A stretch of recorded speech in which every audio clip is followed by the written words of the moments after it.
রাতে রাতে বন্ধুরা সবাই কেমন আছো? আশা করি সবাই খুব ভালো আছো। মিঠাই ব্লগে স্বাগত জানিয়ে আজকে ব্লগটা শুরু করছি। বড়দের প্রণাম, ছোটদের বুক ভরা ভালোবাসা। আশা করি ব্লগটা ভালো লাগবে। আর আজকে তো থাম্বনেল দেখে নিশ্চয়ই বুঝতে পেরেছো ব্লগটা কী নিয়ে হতে চলেছে। চলো শুরু করা যাক।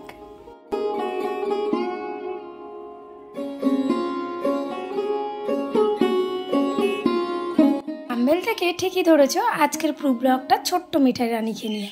আর আজকে ছোট্ট মিঠাই রানী সাজবে রাধা। ব্লগটা অবশ্য কিছুদিন আগের, কিন্তু দেওয়া হয়নি, জন্য ক্ষমা চেয়ে নিচ্ছি। এইখানে আমি ক্যামেরাতে বোঝাচ্ছিলাম যে কোনটা পরাবো, এই নেটেরটা পরাবো নয় কি এই বেনারসি উন্নাটা পরাবো। এই উন্নাটা অবশ্য আমার জন্যই কিনেছিলাম, লেহেঙ্গার উন্না করার জন্য, কিন্তু আমার আর পরা হয়নি, ওই প্রথমে পড়লো।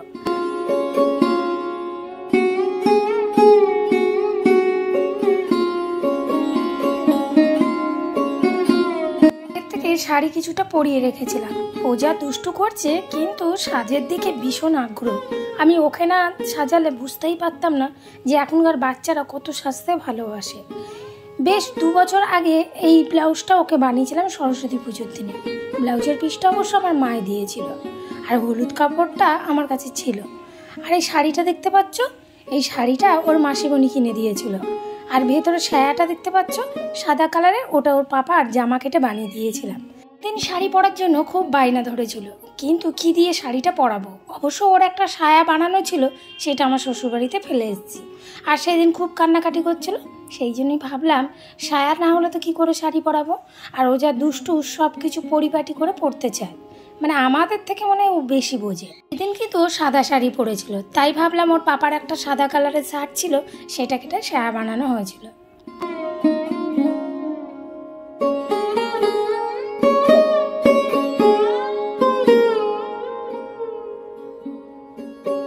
সাজাতে অবশ্য বেশিক্ষণ টাইম লাগেনি। আগে অবশ্য একটু ছোট ছিল, একটু ছটফট করতো, কিন্তু এখন চুপ করে বসে থাকে। আর আমি বলেই দিয়েছি সাজলে কিন্তু চুপ করে সাজতে হবে। আর বারবার বলছে আমি কৃষ্ণ সাজবো নাকি দুর্গা সাজবো নাকি কালী সাজবো। এখন খালি ওর সাজ আর সাজ। আর এখানে বারবার নাচতে শুরু করে দিয়েছে। ওখানে ওর পাপা ঘুমাচ্ছিল, ও বারবার একটা কথাই বলছে যে আমি পাপাকে চমকে দেবো। আর ওর পাপা দেখতে দেখতে উঠে গেছে। আর ওর পাপা তো নিজের মেয়েকে দেখে চিনতেই পারছিল না।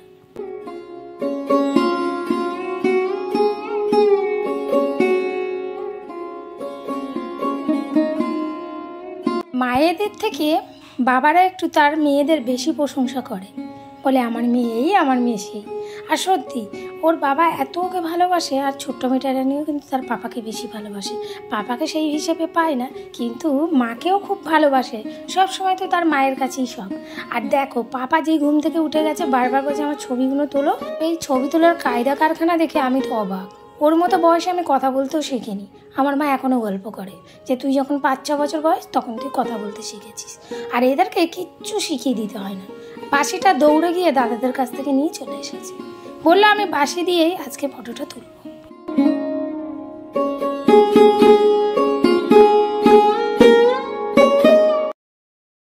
বাইরে খুব বৃষ্টিও হচ্ছে। আর আমি প্রত্যেকবারই দেখেছি যখনই মিঠাই রানীকে সাজাই সেদিন খুব বৃষ্টি হয়। এখানে দৌড়ে চলে এসেছে দাদাদের কাছে। তোমাদের প্রিয় ছোট্ট মিঠাই রানী সে কিন্তু ভীষণ গোপাল ভক্ত। ও জানে ওরাই ওর দাদা, এত ভালোবাসে। তার মান অভিমান কিছু না পারলে, কষ্ট হলে, জ্বর হলে, শরীর খারাপ হলে সবটাই তার দাদাদের সাথে আলোচনা করে।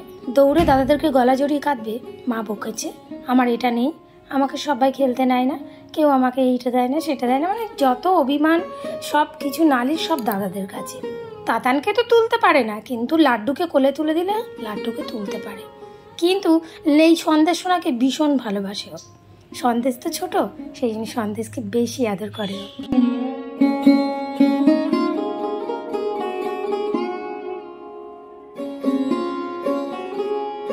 ওই যে বললাম বাইরে বৃষ্টি হচ্ছে, সেই জন্য আজকে ঘরেই ওর ফটোশ্যুটটা হচ্ছে।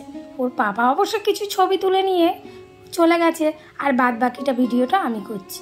ও এতই ভালোবাসে, ওদেরকে গান শোনাচ্ছে আর ওদেরকে কোলে নিয়ে মনে হচ্ছে যেন ছোট্ট যশোদা। আমার তো রাধা কিছু মনে হচ্ছে না, কিন্তু যাই হোক, ও যে এতটা ভালোবাসে, এইটুকুনি বয়সে গোপাল ভক্ত, আমার এইটুকুনি দেখেই চোখ জুড়িয়ে যায়।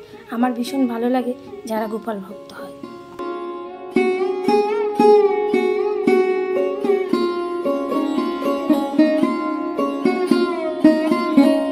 শুধু আজকের বলে নয়, রোজই ও গোপালকে খুব ভালোবাসে, আর ও এদেরকে ঠাকুর ভাবে না, ভাবে ওর নিজের দাদারা। আমরা বাড়িতে তাই ভাবি নিজের সন্তানের মতো। যাই হোক, গোপাল সোনারা সুযোগ দিয়েছে আমাদের সেবা করার জন্য, আমরা সেবা করি। অনেক কিছু বলে, আমি গায়ে মাখি না, ভাবি তাদের একদিন দিন আসবে তারাও গোপাল সেবা নিজের থেকেই করবে।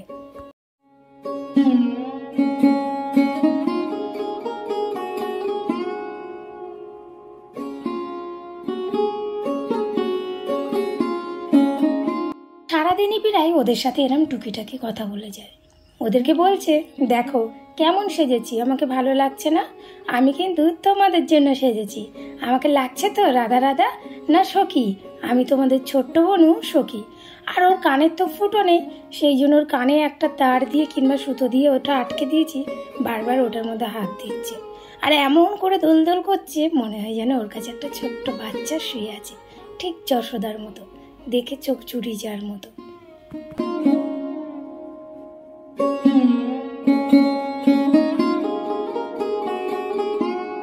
সবার ছোট যে, তার নাম সন্দেশ। সন্দেশকে যেমন ভালোবাসে, তেমন যখন সময় পায় কোলে তুলে আদর করে। ওর আবার নিয়ম আছে, সকালবেলা বাসি জামা ছেড়ে তিলক কেটে তার দাদাদেরকে আদর করে। লাড্ডু সোনাকে কোনো রকম নিতে পারে, কিন্তু নিজে নিতে পারে না, কেউ কোলে তুলে দিলে তাকে আদর করতে পারে।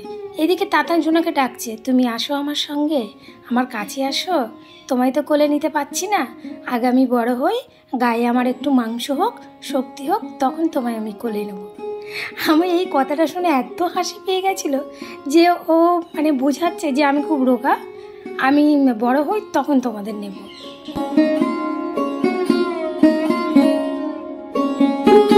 ছোট্ট মিঠাই রানী আর গোপু সোনাদের কথা বলতে বলতে ভিডিওটা শেষের মুখে। তোমরা সবাই সুস্থ থেকো, ভালো থেকো, সাবধানে থেকো। দেখা হবে খুব শিগগিরই নতুন ব্লগে। আর ছোট্ট মিঠাই রানীর ছোট্ট একটা আবদার, রাধে রাধে।